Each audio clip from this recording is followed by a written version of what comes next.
Cozy English Podcast. Think confidently. Speak naturally. Hey, you made it! Welcome to Cozy English Podcast, the place where we talk like real people, think in English, and somehow always end up somewhere we didn't expect at the start of the episode. I'm Nora. And I'm Lucas, and today we are talking about something I personally needed about 3 years ago. And nobody told me. Nobody sat me down and said, hey, Lucas, you need to stop doing this. Nobody. I had to figure it out the hard way. Which is very on brand for you, by the way. Completely on brand. So here's what we're getting into today. Have you ever been at work or school or anywhere and someone asks you to do something, and before your brain has even processed the request, your mouth just goes, sure, yeah, of course, no problem. And then you hang up the phone or close the chat window and you think, why did I just say that? Every single time. Right? And it doesn't feel like a choice in the moment. It feels like survival. Like if you say no, something bad happens, something vague and terrible. You don't even know exactly what, you just know you can't risk it. That's exactly what it feels like. Vague and terrible. I don't know how you just put that so precisely, but yes, that's the feeling. So today we're going to talk about why that happens, what it's costing you, and how to change it in a way that actually makes people respect you more, not less. And we're going to do some proper vocabulary work along the way, because these ideas deserve real professional language. Stick with us. There's a moment in the middle of this episode that I think is going to genuinely surprise you. Before we get into the practical stuff, can I just set the scene a little? Because I think the world we're working in right now is fundamentally different from what it was even 5 years ago. Yes, say it. Okay, so think about how work gets assigned now. It used to be that your manager would sit down with you, look you in the eyes and say, here's your project, here's your deadline, here's what I need. There was a human moment, a real conversation, and in that conversation there was at least the possibility of saying, actually, I'm swamped this week. Can we talk about timing? But now, tasks arrive like text messages from a robot. They come through project management tools, automated workflows, AI-generated tickets, shared dashboards, and they just appear. No conversation, no, hey, are you free? Just ping, new task assigned. Ping, another one. Ping, 5 more. And they're already marked urgent. And there's no face attached to it, that's the thing. When there's a person asking you, there's at least a social contract. You feel the weight of the interaction. But when it's automated, it just feels like weather, like it's just happening to you. Exactly, and the dangerous part is this. The system never gets tired. Automated systems don't look at your calendar and think, you know what, she already has 8 things due this week. Maybe I won't assign her this one. They just keep generating, they keep piling, and if you are a person who says yes to everything, a person who never pushes back, a person who somehow has built a professional identity around being available. Ooh, available. To become this place where all of that overflow goes, because the system and the people operating it have learned that you won't say anything. You've trained them. Without meaning to, you've trained them to send everything to you. That's a hard thing to hear and also completely true. I need to tell you what happened to me about 3 years ago, because this conversation is personal for me. I was at a job where I was genuinely trying to prove myself. New team, new role, I wanted everyone to like me and trust me and see that I was a team player. So my strategy, and I am embarrassed to say this out loud, my strategy was to say yes to absolutely everything for 2 full weeks. Oh, no. I know. And here's the thing. By the end of week 1, I was exhausted. Not just tired, genuinely deeply exhausted. The kind where you wake up in the morning and already feel behind. But the thing I didn't notice until much later was this. Nobody thought I was doing more work. They thought I was doing less, because everything I was handing in was rushed. Everything was surface level. Everything was good enough, but never great.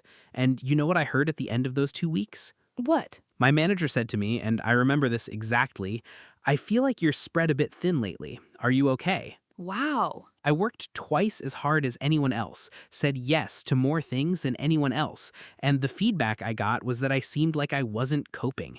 Because I wasn't. I was doing everything badly instead of a few things brilliantly. That story is so important, and I think it's the story a lot of people are living right now without realizing it. You're not being lazy. You're not underperforming because you don't care. You're underperforming because you've spread yourself so thin, there's nothing left to give to any one thing. There's actually a phrase for this in economics, and we'll get to vocabulary properly in a bit, but it's called diminishing returns. The idea that after a certain point, every extra unit of effort you put in actually produces less output, not more. You reach a threshold, and then the returns start going down, not up, down. And what's scary is that the threshold is lower than people think. You don't need to be completely overwhelmed before the quality drops. It can start happening quietly, gradually, and the people around you notice before you do. And here's the thing that surprised me when I really sat with this topic. The reason people keep saying yes isn't laziness, it's not weakness. It actually comes from a very smart place. It's just applied in the wrong direction. I'll explain what I mean in a minute. Okay, so walk me through that, because you said something before we started recording that really stuck with me about why the yes instinct exists in the first place. Right, so here's what I think is happening psychologically. Most of us have at some point in our lives learned that being useful means being safe. Whether that came from a family dynamic or a school environment or a previous job, we learned that the person who helps, the person who's always there, the person who never causes trouble, that person is protected, that person is liked, that person gets to stay. And that instinct isn't wrong. In a lot of contexts, it's genuinely smart. But what happens is we carry it into adult professional life, into completely different contexts, and we never update it. So the behavior made sense once, and now it's running on autopilot. Exactly. And the cruel irony is this: the thing you're doing to feel safe is the exact thing that's making you less safe. Because when you say yes to everything, two things happen. First, your work quality drops, and people start seeing you as someone who can't be trusted with important things. And second, and this is the one nobody talks about, you stop being seen as a specialist. You become a generalist, a catch-all, the person who does whatever needs doing. And in most professional environments, generalists are not the ones who get promoted, get paid more, or get protected when things get difficult. The specialists are. The specialists are. The person who is known for one thing, one area of deep expertise. That person has a clear, identifiable value. The yes person is useful to everyone, but essential to no one. That's one of those sentences I need to write down. Useful to everyone, but essential to no one. I'll take that as a compliment.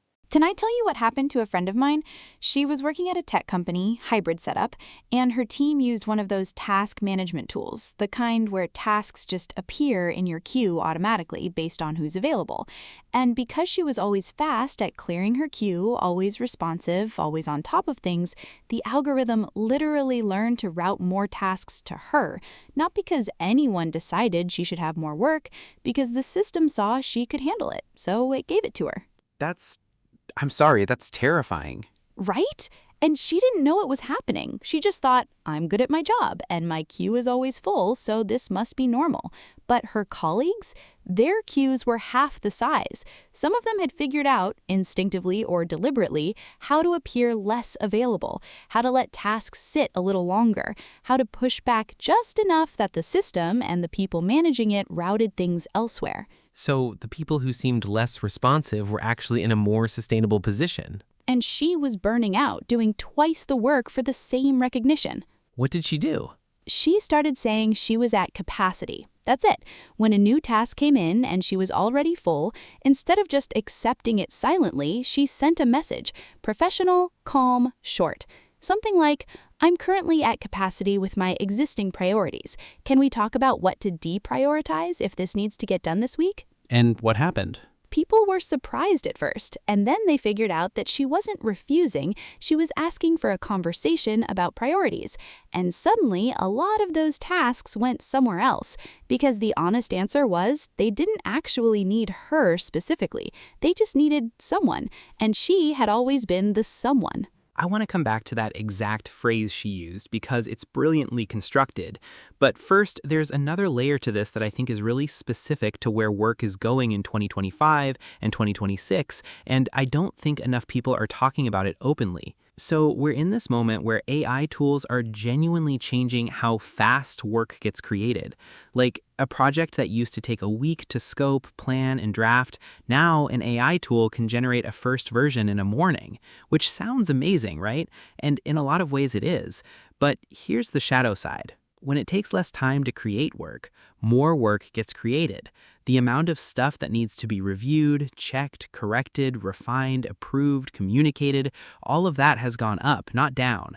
The AI doesn't do the judgment. It doesn't know what's good. It doesn't know your client or your brand voice or whether this approach will land with your audience. A human has to do all of that. So now you have the same number of humans responsible for a much larger volume of output. And the people at the top of the organization see the AI as a productivity multiplier, so they expect more, they assign more, and the individual worker is sitting there thinking, but I'm still the same person with the same number of hours in a day. Exactly, and this is what I mean by AI-generated task bloat.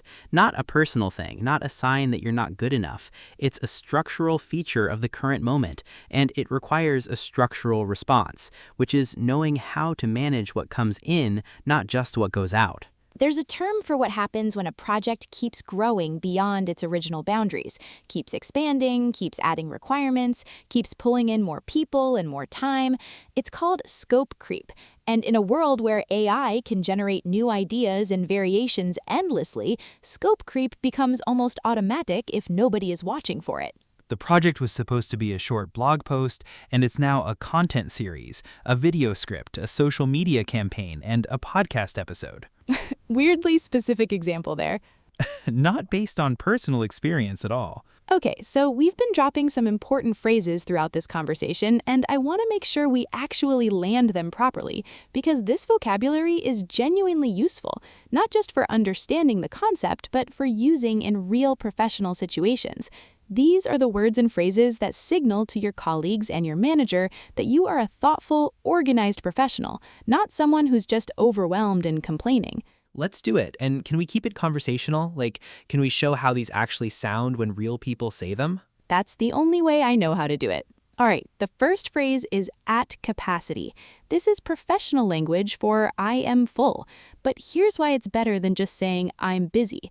When you say I'm busy, you sound stressed and disorganized. When you say I'm at capacity, you sound like someone who has a clear awareness of their workload and is managing it intentionally. It's confident, it's calm, it signals that you know what you're doing.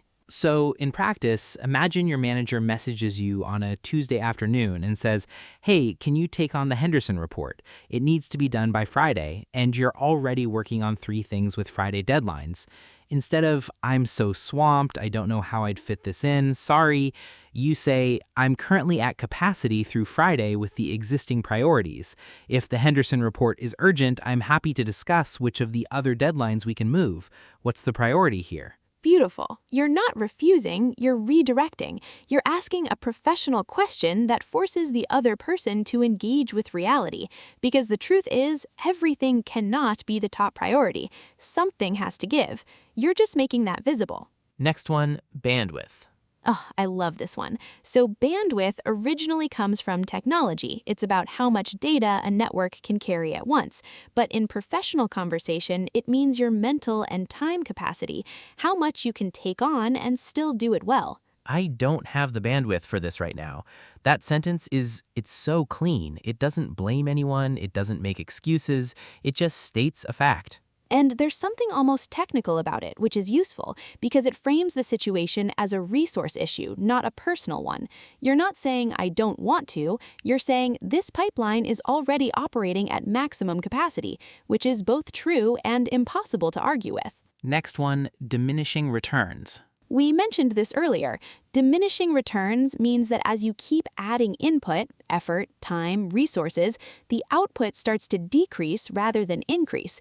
You hit a point where more effort actually produces worse results. And this is important to understand because when you're justifying why you can't take on another task, you can frame it this way. If I add this to my current load, we're going to start hitting diminishing returns on all of it. I'd rather do 3 things at 90% than 5 things at 50%. That argument is almost impossible to counter because it's not emotional, it's practical. You're not protecting yourself, you're protecting the quality of the work. Exactly. Next, scope creep. We talked about this, the slow, quiet expansion of a project beyond its original boundaries. And it's called creep because it moves slowly. It's not a sudden change. It's one small addition, and then another, until suddenly a 2-week project has been running for 4 months. And knowing this word gives you the language to name it professionally when it's happening. I want to flag that we're starting to experience scope creep on this project. Can we have a quick alignment call to clarify what's in and what's out? That sentence alone could save entire projects. Last one in the vocabulary section, and this one is maybe the most useful in terms of actual conversations, is trade-off. A trade-off is when gaining one thing means giving up another. Every yes has a cost. When you say yes to the new task, you're implicitly saying no to something else. Time, quality, attention, rest. A trade-off conversation makes that visible. So instead of just saying yes, you say, happy to take this on, what's the trade-off? What should I deprioritize? It sounds simple, but it shifts the responsibility for that decision where it belongs, with the person who assigned the task. They now have to decide what matters more, which is their job, not yours. I wish someone had taught me that phrase 5 years ago. And here's something that surprised me when I first started practicing this kind of language. The reaction I got from people around me wasn't annoyance. It was actually something closer to respect.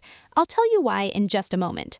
Okay, so let's actually talk about the fear, because everything we've said so far makes logical sense, but the fear doesn't live in logic. The fear lives somewhere deeper. The fear is if I say no, they'll think less of me. They'll see me as difficult. They'll find someone else to do it, and I'll be sidelined. And that fear is worth taking seriously because it's not irrational.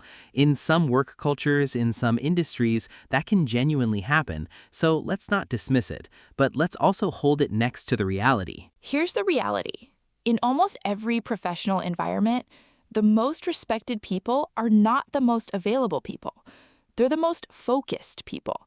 The people who have made a clear decision about what they do brilliantly, and what they will not take on. Those people are seen as having judgment, as having standards, as knowing something about quality that the rest of us are still learning. There's a version of this in every field. Think about the best doctor you've ever seen. Did they run every test for every possible thing? Or did they listen carefully, ask the right questions, and say, this is what I think is happening, and this is what I think we should do? Confidence and focus are the same thing. And when you say, I'm at capacity, let's talk about priorities, a good manager doesn't hear this person is being difficult. They hear this person knows their work, knows their limits, and is proactively communicating with me so that nothing falls through. That is a mature professional. Compare that to the alternative. The person who says yes, goes silent for a week, and then delivers something late and half-finished because they were overwhelmed. Who do you trust more? The person who said yes without thinking, or the person who asked one professional question before committing? Exactly. Okay, let's get really practical, because I know some people listening are thinking, this all sounds good, but what do I actually say? Like, give me words. Yes, let's do that. So, situation 1. Your manager asks you to take on a new project. You already have a full plate. You say, I really want to make sure I do this well. Right now, I'm fully focused on existing projects. If this is the priority, I can absolutely shift, but I want to flag the trade-off so we're aligned. Which of my current tasks should move to make room? Notice that there's no word no in that response. Not once, but the message is completely clear. There's a real cost here, and you're asking the manager to acknowledge it. Most of the time, when a manager actually has to make that call, the new task either gets assigned elsewhere or the timeline gets adjusted. Situation 2. A colleague asks for your help on something, not your manager, a peer, and you just don't have time. You say, I'd love to help you with this, and I genuinely don't have the bandwidth this week. Can we look at next week? Or is there someone else who might be better positioned for this? Clean, warm, not dismissive. You're not saying, that's not my problem. You're saying, I care about this getting done, and I'm being honest that I'm not the right resource right now. Situation 3. You're in a meeting and the project keeps growing. New requirements keep getting added, the timeline keeps moving, the scope keeps expanding. You say, I want to raise something. I'm noticing some scope creep here. We've added X, Y, Z since the original brief. I think that's worth a quick conversation about what this means for timeline and resources. Can we take 5 minutes to realign? That intervention takes 5 minutes and saves weeks. And the person who says it is seen as the adult in the room. There's one more piece to this that I haven't mentioned yet, and it's the one that I think changes how you see all of it. Give me 1 more minute with this. Before we get to the listener challenge, I want to sit with something for a second, because we've been talking about language and strategy and professional skills, and those things matter, but underneath all of it, there's something more personal. A lot of the people who struggle most with saying no are people who genuinely care. They're not people who are naive or weak or lacking in confidence. They're people who take their work seriously, who care about being helpful, who feel the weight of someone else's need and want to meet it. That's a beautiful quality, and it's being exploited. Not always intentionally, not always maliciously, but when a system or a workplace culture learns that certain people will always absorb more, it finds those people and it fills them. And the tragedy is that the people who care the most are often the ones most at risk of burning out. That lands. So I want to say this clearly. Setting boundaries isn't the opposite of caring. It's how caring becomes sustainable. You cannot give your best to the things that matter if you've spread your best across everything that shows up. Protecting your focus is protecting your ability to do good work. Those things are not in conflict. I think that's worth repeating. Protecting your focus is protecting your ability to do good work. They're not in conflict. Can I do a quick metaphor because I think it helps? Imagine a water reservoir. It collects rainwater, holds it, and then supplies a city. The reservoir doesn't try to supply every river, every field, every fountain, every swimming pool. It knows its capacity. It stores what it can hold, and when it distributes water, it does so in a controlled, sustainable way so that the city always has water. Now imagine a reservoir that tried to supply everything. Every time someone asked, it opened another pipe and another until eventually it was running dry. The water pressure dropped across the entire system and nothing got enough. You are the reservoir. Your energy, your attention, your time, those are the water. The city is the work that genuinely matters. Don't open every pipe. That's really good, Lucas. I have my moments. Okay, challenge time. And this one is small enough to actually do this week, but significant enough to matter. Here's your challenge. The next time someone asks you to do something, at work, at school, anywhere, before you say yes, pause for 3 seconds. Just 3 seconds. And in those 3 seconds, ask yourself one question. Do I have the bandwidth for this? And if yes, what is the trade-off? You don't have to push back. You don't have to say no. You might still say yes, but you'll say it consciously. You'll know what you're agreeing to and what you're implicitly giving up. And over time, that awareness changes everything. And if you want to go further, try using one of the phrases from today in a real situation this week. At capacity, bandwidth, trade-off, scope creep, diminishing returns. Pick one, use it once, notice how it sounds, notice how people respond. And come tell us in the comments. We genuinely read them. We genuinely want to know. Let's do a quick vocabulary run-through before we close. At capacity. Professionally saying, I am full. My schedule cannot absorb more without something else moving. Bandwidth, your mental and time capacity for taking on work. I don't have the bandwidth right now is clean, calm, and impossible to argue with. Diminishing returns. The point at which adding more input produces worse, not better, output.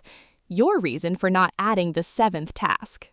Scope creep, when a project gradually grows beyond its original boundaries. Name it when you see it. Trade-off, making visible the hidden cost of every yes. What do I have to give up to say yes to this? Use these words. They do work for you. They frame the conversation in a way that's professional, rational, and respectful, and they signal to everyone around you that you are a person who thinks strategically, not just reactively. You know what I keep thinking about as we close this one out? The word no has this cultural weight that it maybe doesn't deserve. We've built this story where no is rejection, no is selfishness, no is weakness. But honestly, in the right moment, no, or a well-constructed alternative, is one of the most professional, generous, and self-aware things you can say. It's generous because it's honest. You're not taking on something you can't do well. You're not letting someone down in 3 weeks because you said yes today when you shouldn't have. And it's self-aware because it requires you to know yourself, to know what you're actually capable of, to know your limits not as failures but as facts. I think about that version of me 3 years ago, frantically trying to be everything to everyone, running on 4 hours of sleep, checking emails at midnight because there was always more, and thinking the whole time that this was what dedication looked like. It wasn't. It was fear. And fear is not a sustainable fuel. It really isn't. What's sustainable is clarity, knowing what you're there to do, doing that brilliantly, and having the confidence to say respectfully, professionally, without apology, this one isn't mine. This one isn't mine. I like that. If this episode helped you, even one idea, even one phrase, please share it with someone who needed to hear it. Because I think there are a lot of people out there quietly drowning in their own yes pile, and they don't know there's a different way. And if you're not subscribed yet, this is your moment. We put out new episodes every week. Real conversations, real stories, real English. No scripts that sound like scripts, no lessons that feel like lessons, just two people talking about things that actually matter. Hit subscribe. It's free, it helps us keep going, and honestly, we really like having you here. All right, that's our episode. I feel like I went back and did therapy on my 2022 self a little bit. You always do. That's why I love doing this with you. See you next time. Take care of yourselves, everyone. Think confidently. Speak naturally. Cozy English Podcast. We'll see you soon.